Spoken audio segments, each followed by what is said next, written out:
N'oublions pas non plus que, au début du millénium, la population mondiale sera fortement réduite. Beaucoup d'humains auront succombé pendant tous les fléaux, et bien d'autres encore vont succomber à Armageddon. Afin que le reste des hommes cherchent le Seigneur, ainsi que toutes les nations sur lesquelles mon nom est invoqué, dit le Seigneur, qui fait toutes ces choses. Acte 15, 17. En fait, le but de la suprématie d'Israël pendant ce millénium sera quoi? Sera d'amener ces populations au salut par la foi. Israël sera le témoin vivant de la grâce de Dieu. C'est une autre façon de témoigner. Je les amènerai sur ma montagne sainte et je les réjouirai dans ma maison de prière. Leurs holocaustes et leurs sacrifices seront agréés sur mon autel, car ma maison sera appelée une maison de prière pour tous les peuples. Le Seigneur l'Éternel parle, lui qui rassemble les exilés d'Israël. Je réunirai d'autres peuples à lui, aux siens déjà rassemblés. Donc le retour en grâce d'Israël va avoir pour conséquence des bénédictions pour les autres nations, comme on l'a déjà dit. Du moins, celles qui vont s'adosser à la nation d'Israël. Des étrangers seront là et feront paître vos troupeaux. Des fils de l'étranger seront vos laboureurs et vos vignerons. Mais vous, on vous appellera sacrificateur de l'Éternel. On vous nommera serviteur de notre Dieu. Vous mangerez les richesses des nations et vous vous glorifierez de leur gloire.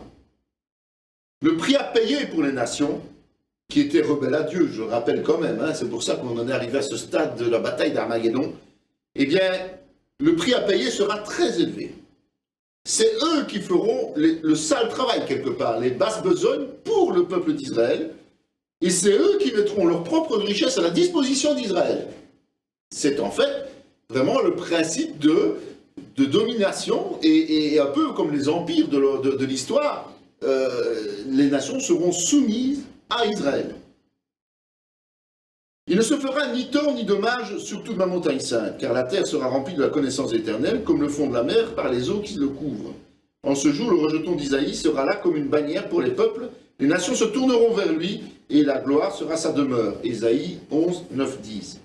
Voici, tu appelleras des nations que tu ne connais pas, et les nations qui ne te connaissent pas accourront vers toi à cause de l'Éternel ton Dieu, du Saint d'Israël qui te glorifie. Donc, Israël, parce que Dieu habitera au milieu d'elle, eh bien Israël va attirer à lui des nations du monde entier. Vraiment être comme un aimant, une attraction. C'est répété 2 fois dans Ésaïe 2 et Michée 4, que dans la suite des temps, la montagne de la maison de l'Éternel sera fondée sur le sommet des montagnes, et qu'elle s'élèvera par-dessus les collines, et que toutes les nations vont y affluer.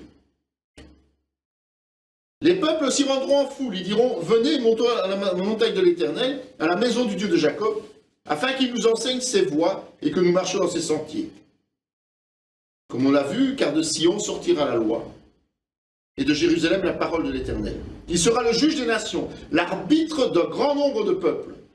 De leurs glaives, ils forgeront des hoyaux, et de leurs lances des serpes. Une nation ne tirera plus l'épée contre une autre, et il n'en apprendra plus la guerre. Un autre passage, c'est Zacharie 8, 20-23, qui dit grosso modo la même chose. Donc 3 prophètes, Ésaïe, Michée et Zacharie, nous disent que l'engouement des nations pour Israël sera dû à la présence de Christ. Quand ils viendront vers Israël, eh bien ils recevront des exaucements, mais ils recevront aussi l'enseignement de la justice, et ils prendront les décisions qui en découleront.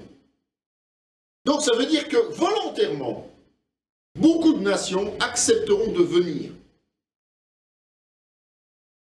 Et ce qu'il faut souligner, c'est que ce sera effectivement un temps de paix sur terre. Il n'y aura pas de guerre pendant le millénium. Ça, c'est une garantie, une certitude. Beaucoup de nations s'attacheront à l'Éternel en ce jour-là et deviendront mon peuple. J'habiterai au milieu de toi et tu sauras que l'Éternel des armées m'a envoyé vers toi. Zacharie 2:11. Donc, les nations qui vont accepter de venir volontairement vers Israël vont aussi être considérées comme lui appartenant.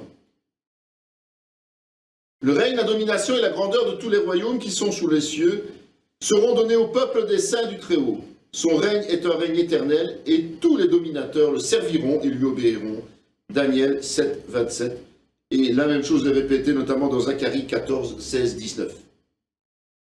Donc il y aura l'attraction naturelle du fait que Dieu est présent en Israël, mais il y aura aussi une loi, une règle instaurée par Dieu, où tous les rescapés des nations qui se sont ligués contre Israël devront effectuer un pèlerinage annuel à Jérusalem, au moment de la fête du tabernacle. Rappelez-vous que avant, cette obligation n'existait que pour les Juifs. Mais cette obligation sera étendue aux païens. Ceux qui refuseront, eh bien, il est dit, notamment dans Zacharie, si la famille d'Égypte ne monte pas, si elle ne vient pas, la pluie ne tombera pas sur elle. Elle sera frappée de la plaie dont l'Éternel frappera les nations qui ne monteront pas pour célébrer la fête des tabernacles. Ce sera le châtiment d'Égypte, le châtiment de toutes les nations qui ne monteront pas pour célébrer la fête des tabernacles. Donc, une nation qui refusera de venir adorer l'Éternel à Jérusalem se verra frappée de sécheresse durant toute l'année qui suit la désobéissance. Vous imaginez quand même les conséquences. Ça, c'est une correction directe. Je pense que si aujourd'hui Dieu agissait de la même manière avec les chrétiens, je pense que beaucoup feraient beaucoup plus attention. Mais comme il nous laisse ce libre choix, il nous laisse une liberté, eh bien malheureusement, cette liberté amène beaucoup de personnes à s'égarer au lieu de marcher dans les voies. À ce moment-là, ce ne sera plus possible. La nation qui ne viendra pas, automatiquement sera dans la famine. Parce qu'une sécheresse, ça entraîne une famine. Si on a une sécheresse pendant une année, ça veut dire qu'on doit acheter ailleurs à prix d'or et donc on s'appauvrit, mais qu'il y a une conséquence sur l'année qui suit aussi. Parce que même si la pluie revient, il faut encore le temps de cultiver. Donc c'est quand même important. Dans Lévitique 23, 34 à 36 et 39, 43, on ne va pas lire parce que c'est long, mais le choix de la fête des tabernacles n'est pas au hasard, c'est ça que ça veut dire. Cette fête, c'est le souvenir de la délivrance d'Égypte du temps de Moïse. D'accord? Et c'est aussi la fête du reste demeuré fidèle pendant la tribulation. Tout cela, c'est important, évidemment. En ce jour-là, le rejeton d'Isaïe sera comme une bannière pour les peuples, les nations se tourneront vers lui, et la gloire sera sa demeure. Ésaïe 11, 10. Et Apocalypse 15, 3, 4 disait, et il chante le cantique de Moïse, le serviteur de Dieu, et le cantique de l'agneau en disant, tes œuvres sont grandes et admirables, Seigneur Dieu Tout-Puissant, tes voies sont justes et véritables, Roi des nations, qui ne craindrait, Seigneur, et ne glorifierait ton nom, car seul tu es saint, et toutes les nations viendront et se prosterneront devant toi, parce que tes jugements ont été manifestés. Apocalypse 15, 3, 4. Donc le principe de soumission à Jésus-Christ sera omniprésent. Je ferai de toi une grande nation, je te bénirai, je rendrai ton nom grand et tu seras une source de bénédiction. Je bénirai ceux qui te béniront, je maudirai ceux qui te maudiront et toutes les familles de la terre seront bénies en toi. Genèse 12, 2, 3. Et il est dit de même que vous avez été en malédiction parmi les nations, maison de Juda et maison d'Israël. De même, je vous sauverai et vous serez en bénédiction. Ne craignez pas et que vos mains se fortifient. Zacharie 8, 13. Donc, la promesse que Dieu a faite à Abraham va se réaliser à ce moment-là, vous imaginez. Et comme l'intimité sera totalement restaurée avec Dieu, eh bien, toute la terre va profiter des bénédictions, des retombées des bénédictions. Qu'ils soient confondus et qu'ils reculent, tous ceux qui haïssent Sion, qu'ils soient comme l'herbe des toits, qui sèche avant qu'on l'arrache. Psaume 129, 5, 6. Au moment du millénium, évidemment, le fait de rejeter Israël sera automatiquement synonyme d'attirer sur soi les malédictions de Dieu.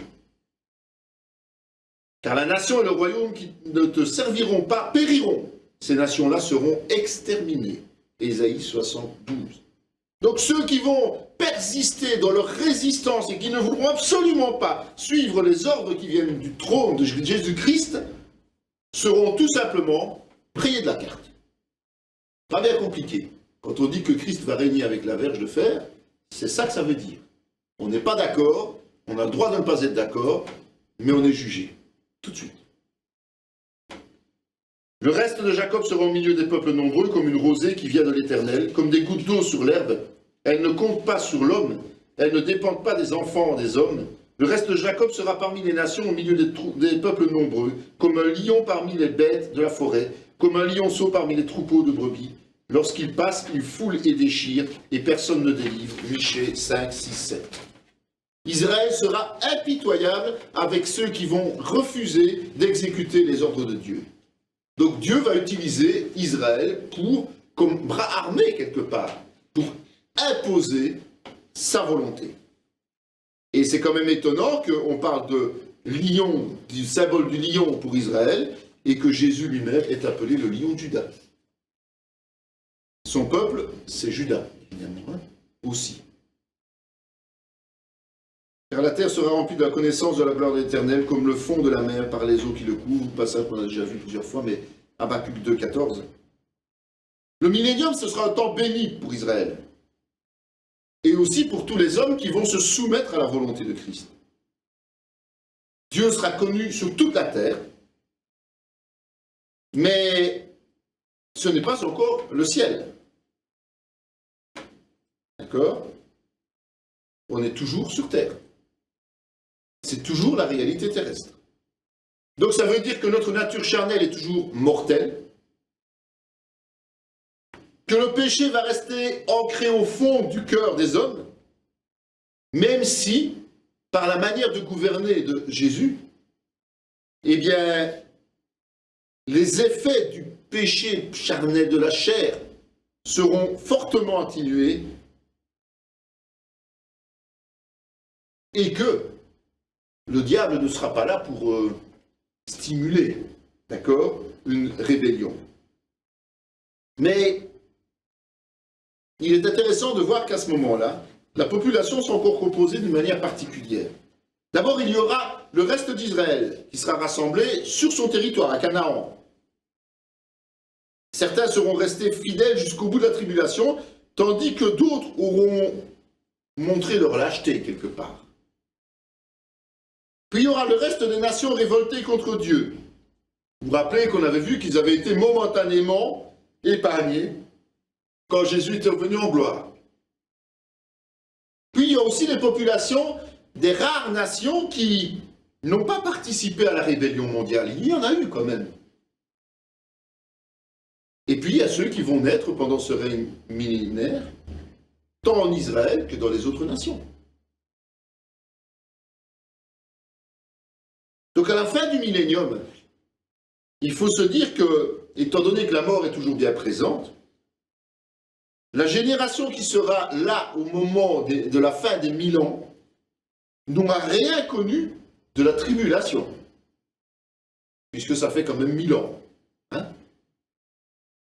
À partir de ce moment-là, mais on peut dire qu'ils auront un point faible. Ils ne se souviendront plus nécessairement. Et c'est pour ça que Satan va pouvoir utiliser cette faiblesse lorsqu'il va être relâché. Nous arrivons au chapitre suivant qui va parler du jugement dernier de l'éternité. Donc c'est la fin, quelque part, des informations que nous recevons au niveau de la parole de Dieu.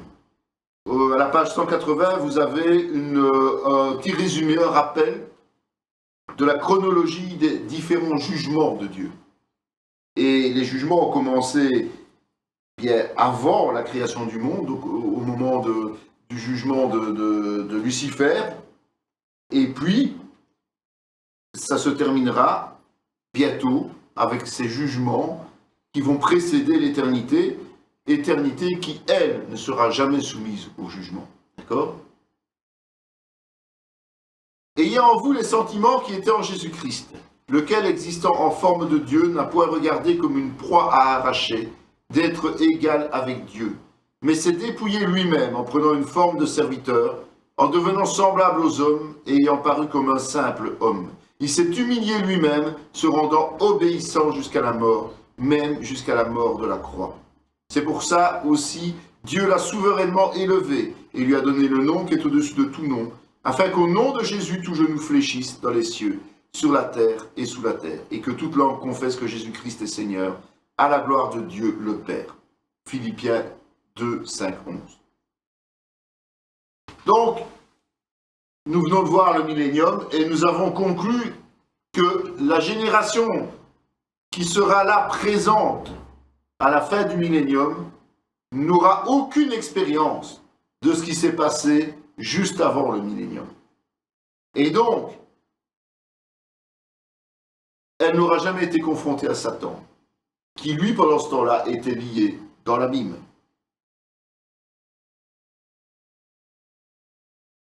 Et pour que les plans de Dieu aboutissent finalement à ce qu'il y ait une soumission totale à Christ, il faut que le Seigneur purifie toute son œuvre.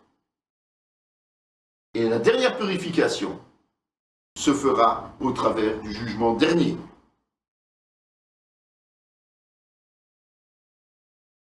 Donc, dans cette partie sur le jugement dernier, on va voir que le début de cette période commence par la relâche de Satan, et ça se termine effectivement par le jugement en tant que tel.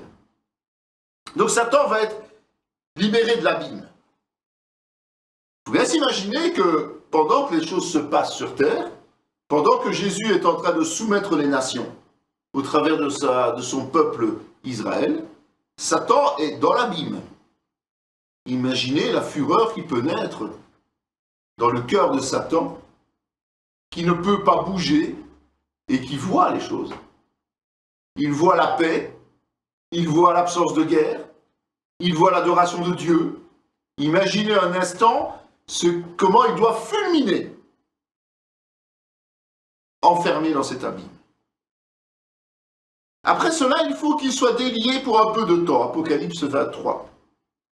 Quand les 1000 ans seront accomplis, Satan sera relâché de sa prison. Apocalypse 28. Donc c'est bien après le temps des 1000 ans que Satan va être relâché, pour peu de temps évidemment. Ça peut sembler choquant évidemment, qu'il puisse encore avoir l'occasion de faire le mal sur terre. Surtout que la paix règne depuis 1000 ans. Évidemment, on ne connaît pas toute la pensée de Dieu. Seul l'Esprit connaît. Et cela ne nous empêche pas de comprendre au moins deux réalités que l'on peut partager avec la pensée de Dieu. La première, c'est que Satan ne changera jamais. C'est pas parce qu'il a été enfermé pendant 1000 ans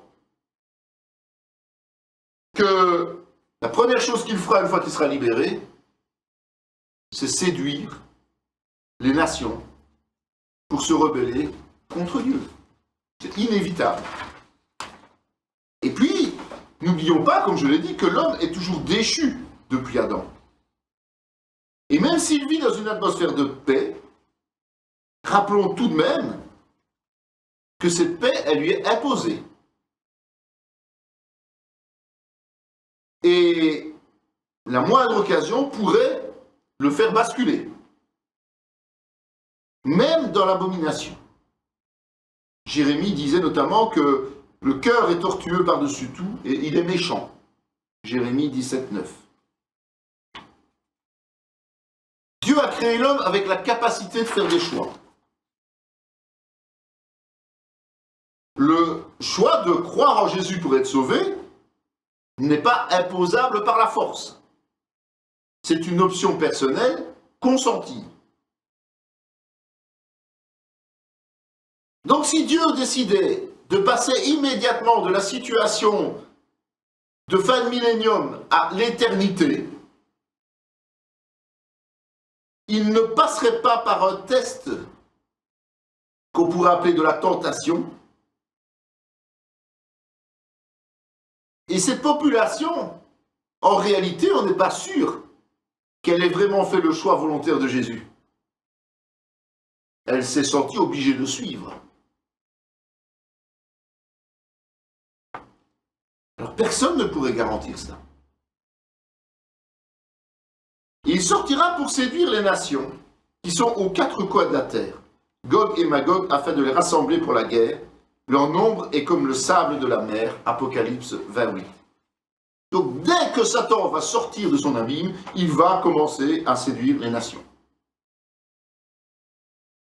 N'oublions pas que dans ce cas-ci, contrairement à la tribulation, Israël n'est pas concerné. Dieu y est présent et Dieu ne quittera pas sa demeure. Pas parce que Satan arrive que Dieu va se déplacer. Et ce qui est étonnant, c'est le nombre de révoltés. Il est dit comme le sable de la mer. Donc, on se rend bien compte que le comportement de ces gens pendant le millénium n'était pas un choix volontaire, mais un choix imposé, une contrainte. Et deux noms apparaissent, Gog et Magog. Dans Ézéchiel 38, 2, il est dit notamment « Fils de l'homme, tourne ta face vers Gog au pays de Magog, vers le prince de Roche, de Méchec et de Tubal, et prophétise contre lui. » Cette prophétie, elle se situe avant le millénium, rappelez-vous. Au moment où Armageddon se prépare, quand Gog est un prince qui vient du septentrion, c'est-à-dire du nord, et qui vient prendre position en Palestine. Magog, c'est la localisation d'un peuple, héritier de Japheth. Japheth était le fils aîné de Noé. Il est évident que ces Gog et Magog-ci vont provenir de générations postérieures à celles qui se sont rebellées déjà avant la tribulation. Comme de quoi les gens ont la dent longue et dure contre Dieu. Les autres animaux furent dépouillés de leur puissance, mais là, une prolongation de vie leur fut accordée jusqu'à un certain temps, Daniel 7,12. Rappelez-vous, ce sont ces chefs-là qui ont été graciés pour un temps. Et ce sont ces chefs-là, plus que probablement, qui seront à la tête de cette rébellion. En tout cas, les nations qui y sont issues de ces chefs-là. Puisque eux, physiquement, ce ne sont peut-être plus là. En fait, pendant le millénium, ce n'est pas parce qu'ils sont soumis et qu'ils donnent une apparence d'obéissance qu'au fond de leur cœur, ils n'auront pas quand même passé leur temps à transmettre cette haine d'une manière ou d'une autre contre Dieu et contre Israël. Et surtout, qu'ils ont perdu leur pouvoir et qu'ils ont été soumis à leur vainqueur. Et rappelez-vous qu'une nation soumise à son vainqueur a souvent cette envie de se rebeller contre son vainqueur, tôt ou tard. C'est l'histoire qui nous rend compte. En fait, ce nouveau Gog va être quoi? Un meneur respecté au même titre que son prédécesseur. Et ils montèrent sur la surface de la terre, ils investirent le camp des saints et la ville bien-aimée. Donc ils vont prendre position en Israël, ils vont aller jusqu'en Israël, ils vont pénétrer dans Jérusalem. Dans ce cas-ci, on ne parle pas du temple. Parce que ce temple-là, il ne pourra pas être profané. Ils vont être arrêtés quelque part aux alentours du temple, bien qu'il soit entré dans la capitale. Il pénétrera dans Juda, il débordera, il inondera, il atteindra jusqu'au cou. Le déploiement de ses ailes remplira l'étendue de ton pays, ô Emmanuel. Poussez des cris de guerre, peuple, et vous serez brisés. Prêtez l'oreille, vous tous qui habitez au loin. Préparez-vous au combat, et vous serez brisés. Préparez-vous au combat, et vous serez brisés. Formez des projets, ils seront anéantis. Donnez des ordres, ils seront sans effet. La grande différence entre Armageddon et la révolte d'après-millénium, c'est le statut du peuple élu, évidemment. À Armageddon, Israël avait été rebelle à Dieu, pour la plus grande partie. Et quand Satan sera relâché à la fin du millénium, c'est tout à fait différent.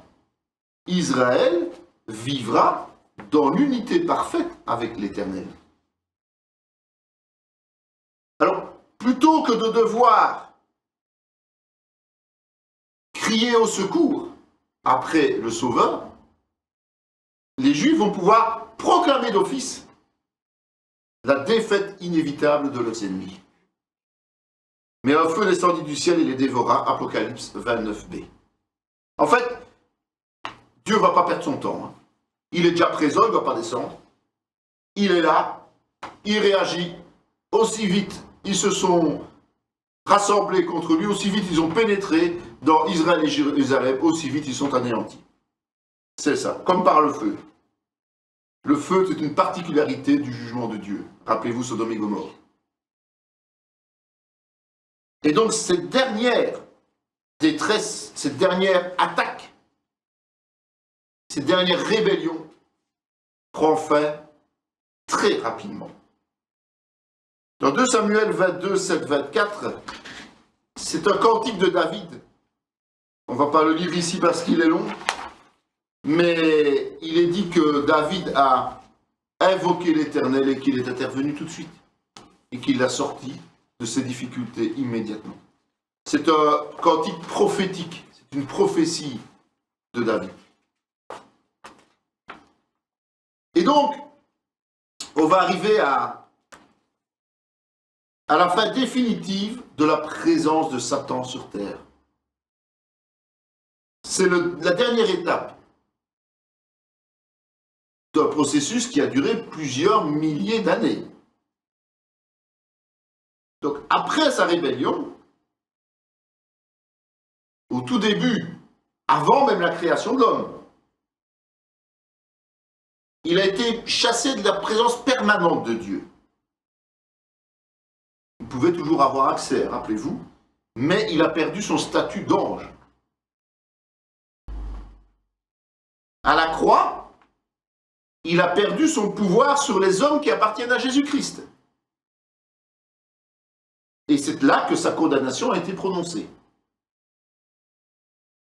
Ça n'empêche qu'il continue à avoir un accès au ciel, on a expliqué au deuxième ciel, et qu'il continue à accuser sans se fatiguer les chrétiens. Et à côté de ces accusations continuelles, eh bien, son activité principale, c'est la tentation. La tentation pour empêcher le chrétien d'être efficace. Mais là aussi, il est vaincu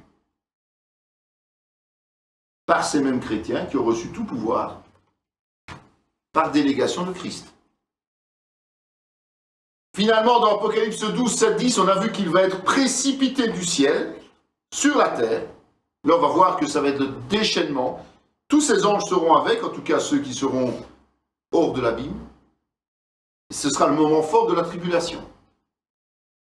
Et puis après 3 ans et demi, il va être emprisonné dans l'abîme pour 1000 ans. Et puis sa dernière tentative, 1000 ans après, est avortée. Et son jugement va être prononcé et exécuté quasiment instantanément. Et le diable qui les séduisait fut jeté dans les temps de feu et de soufre, où sont la bête et le faux prophète. Ils seront tourmentés jour et nuit au siècle des siècles. Apocalypse 20, 10. Donc, rappelez-vous, l'antéchrist et le faux prophète se sont retrouvés, eux, en enfer, juste après la fin de la tribulation. Il n'y a même pas eu de jugement, ils ont été tout de suite envoyés, condamnés à perpétuité. Et Satan, ça va être pareil, il n'y a pas de tribunal pour Satan. La condamnation est déjà prononcée à la croix. Donc Satan, lui, va être jeté aussi en enfer. Entre parenthèses, pour ceux qui douteraient encore de l'existence de l'enfer et qui préféreraient défendre une théorie d'anéantissement, c'est-à-dire on est anéanti, ce qui limite fortement la responsabilité des gens en se disant ou je suis sauvé pour l'éternité ou bien de toute façon je vais disparaître pour de bon. Non, il est bien dit ici qu'ils seront tourmentés jour et nuit au siècle des siècles. Ça veut dire pour l'éternité. L'enfer n'est pas quelque chose de temporaire, n'est pas quelque chose de partiel, c'est quelque chose de bien concret qui, en parallèle de ceux qui vivront auprès du Seigneur, continuera à exister pour l'éternité. Ensuite, il dira à ceux qui sont à sa gauche, retirez-vous de moi maudits, allez dans le feu éternel qui a été préparé pour le diable et pour ses anges. Matthieu 25, 41. Donc, je vous le rappelle, l'étang de feu, ou la géhenne, ou l'enfer, comme on l'appelle, a été créé suite à la rébellion de Lucifer. Ça a été créé pour lui et pour ceux qui le suivent. Et le fait que des hommes finissent par partager son sort, c'est uniquement parce qu'ils ont refusé de glorifier Dieu. Parce qu'ils ont voulu se rebeller contre Dieu. Et c'est vrai que l'enfer va être inauguré, si on peut utiliser ce mot-là, par deux hommes. Les hommes les plus iniques que la planète connaîtra jamais. L'Antéchrist et le faux prophète. Ensuite viendra la fin, quand il remettra le royaume à celui qui est Dieu et Père, après avoir détruit toute domination, toute autorité et toute puissance. Donc Satan ne va pas y être jeté tout seul.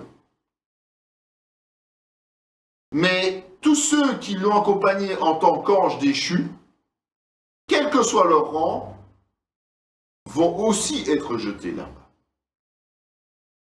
Il n'y aura pas de tribunal pour énoncer leur peine, puisque dès la rébellion, dès qu'ils ont suivi Lucifer, eh bien, ils étaient condamnés. Alors ils ont attendu soit en liberté, soit au sein de l'abîme, l'exécution de cette peine éternelle.